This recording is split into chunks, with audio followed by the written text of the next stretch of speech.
Hello, friends. I'm recording this video just in time for the upcoming World IP Day on 26 April 2020. This is the appropriate forum for propagating IP messages that people should undertake more and more innovation, and that's the only way we can enrich and increase the uh, GDP of any country. The progress of any country largely depends on how people are innovating. America is an example. America doesn't produce any manufacture. It doesn't manufacture. It doesn't uh, get into services mostly, or for most of the products. It does mostly outsourcing from different countries.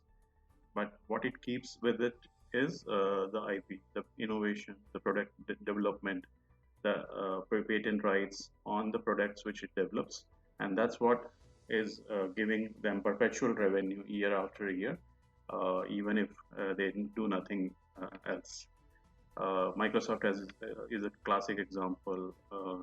Intel, Google, there are many such companies which are IT companies have been innovating since a long time. Global revenue from royalty comes into the country and that enriches the country. So it is an appropriate time. Messages must be propagated more and more. And I would, through this video, uh, like to uh, uh, give you this message that, of course, you should do some rethinking how you can contribute to this cause for your own benefit and to your country's benefit. So, when we say IPs are only for startups, that's not true. It is not either true for only for corporates. It is for both. It is even good for government. So, why it is good for startups? Because that gives a big moat, big firewall, big classic competitive edge to a new company, which otherwise doesn't have too many advantages. Like it doesn't have a big leadership team, it doesn't have a lot of cash in the pocket, it doesn't have a big revenue to sustain. So a competitive advantage can be gained by having an IP.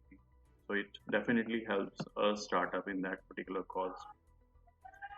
How investors treat IP is, I think, investors are of two types. One is who would like to invest in those ideas which can acquire market. There is a big market for such products, and they would invest readily into that. And second types are, and those the first types are largely less risky and more business oriented, and the second types are those who have high risk, but they sense that this is going to be big innovation and it is going to be a big disruptive innovation, and they invest in that case with high risk, high returns. India generally have the first category, and US generally have the second category more. But of course, this is an equation and balance being changing all the time. So investors definitely look forward to any protective moat, which is protective firewall or protective arsenal, which each company has, and they definitely value it more and also are more complacent to invest in such companies. Uh, and it is also not bad idea for startups. Why? Because of course they also get relatively easy money from investors, but also there is a timing which one must go for, which one must decide before they can go for IP. You just can't do an IP based on your idea. You have to go for an IP filing once you have the prototype ready. Once the prototype is ready, you understand the nuances and in any changes which you need to make it in order to take the protection of IP. So once you are ready with the prototype or pilot, then only you file for it. Because it is still early. A prototype cannot be launched in the commercial market. It needs to be productized before commercial launch. So you still have time between prototype and market launch. So protection must be taken in during that particular zone. Timings is once you have a prototype ready, then go for filing, because by that time you have a lot of practical knowledge also of your product or innovation.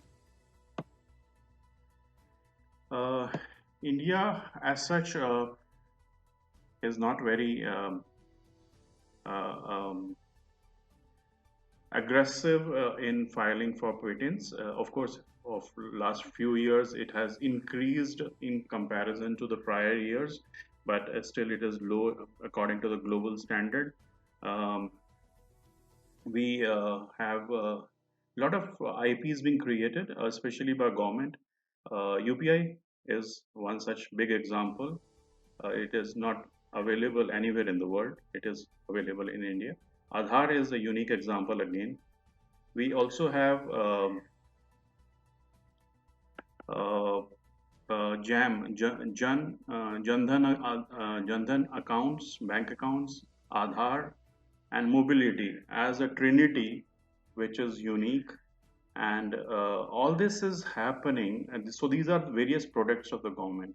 And why these are happening? Because government believes in case it can enable certain products for easy and cost-effective customer acquisition for SMEs, the economy will grow leaps and bounds, and that it has been able to successfully do. Financial digital financial transactions have started taking place without much cost. Had they been a check issued from one person to another, of course it has a cost, because you write a check, that means it is written on a piece of paper which has a cost. It goes to a banking clerk. Time cost is also added to a cost for it to be made as a clearing from one bank to another, and then there is a clearing agent which does the clearing. So all this has humans involved, some some resources involved, which makes it costly. But if it is digital, it is nearly zero, and that's what government is doing. It is doing a pretty good job right now. What will happen, or what is needed to make it much more uptick in India, is the change in the education system. Our education system is not yet geared for more innovation. We believe Indian education system is more towards clearing the exams, having high marks, and competitive feeling comes in play there. So it is basically what is the merit list of where in the merit list you come, and that remains the primary purpose, instead of having some knowledge acquired from your studies. As soon as it comes to acquisition of knowledge rather than acquisition of marks, I think we will have innovation and innovative ecosystem in India.